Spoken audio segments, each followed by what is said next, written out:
maamulka jaamacadda African Graduate ee magaalada Muqdisho ayaa soo dhaweyn u sameeyay Dr. Mohamed Bangura oo u dhashay dalkaasi Sierra Leone. Haddaba faafahinta qodobkaasi waxaa si anbaqaadaya wariyahayaga Cabdullaahi Maxamed Sheekhdon. ku-xigeenka madaxa jaamacadda Africa Graduate Mohamed Bangura oo safar shaqo ku maray 15 wadan oo ay ka furan tahay jaamacadda IGU ayaa lagu soo dhaweeyay xafiiska jaamacadda farceeda magaalada Muqdisho. Dr. Ismaaciil Cabduqaadir gudoomiyaha jaamacadda Africa Graduate farceeda magaalada Muqdisho ayaa xafiiska jaamacadda ku soo dhaweeyay Mohamed Bangura.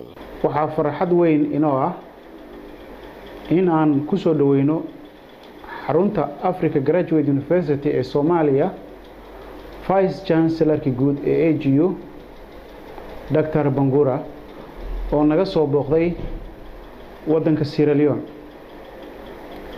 dhakhtarku waxa uu booqasho ku kala bixinayay 15 dal oo ay ku taalo jaamacaddan Africa Graduate University. Africa Graduate University ee Soomaaliya ayaa waxay nasiib u yeelatay booqashadii ugu horeysay inay martigeliso dhakhtarka oo hadduu aleedmo booqashadiisa nagula joogi doona maalmo isagoo u kuurgali doona tayada waxbarasho ee jaamacadda iyo heerarka kala duwan ee ay jaamacadda bixiso. dhakhtarku waxa uu ku soo beegmay si aad arkayseenba imtixaankii ugu dambeeyay oo ah heerka masterka ah oo ay maanta ku qalinjiyeen imtixaanka ugu dambeeyay ku galeen 600 oo arday oo ka kala tirsan 3 qaybood oo waaweyn oo kala humanity, health science iyo MBA.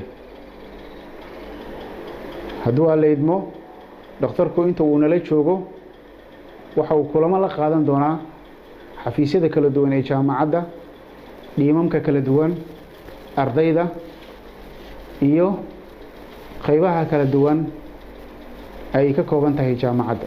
dhinaca kale Mohamed Bangura ku-xigeenka madaxa jaamacadda IGU ayaa ka hadlay muhiimadda ay waxbarashadu leedahay sidoo kalena u mahadceliyay gudoomiyaha jaamacadda soo dhaweynta uu sameeyay. After the war in Sierra Leone, kadib dagaalkii Sierra Leone, we thought it fit to support each other in education in Africa.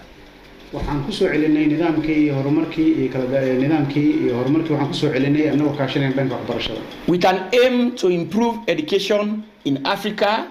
Therefore, AGU Sierra Leone is today in AGU Somalia. waxaan dhihi karnaa waxaan diiradda saarnay anagoo hagaajinay dhanka waxbarashada. waxaan dhihi karnaa AGU Sierra Leone ama AGU guud waa tan Soomaaliya maanta.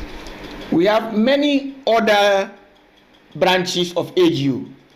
waxaan leenahay branchiyo kale oo AGU ayaan caalamka ku leenahay. Example, AGU Uganda, tusaale ahaan AGU Uganda, AGU Somalia, AGU Somalia, AGU Tanzania, AGU Kenya, AGU Zambia, AGU United Kingdom, AGU United States of America, etc.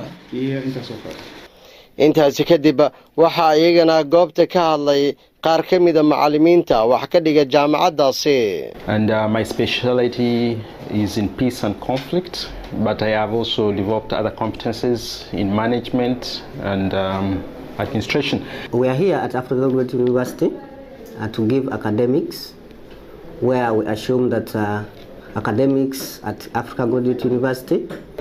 We are now in a time of exams. Students are there busy doing their exams, and actually the situation is going on well.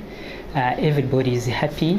gabagabadii Mohamed Bangura ayaa kormeer ku maray xilli ay ardayda jaamacadda u fadhiyeen imtixaanaadka kama dambaysta ah. Cabdullaahi Maxamed Sheekhdon, raadiyaha telefishinka SBC Muqdisho.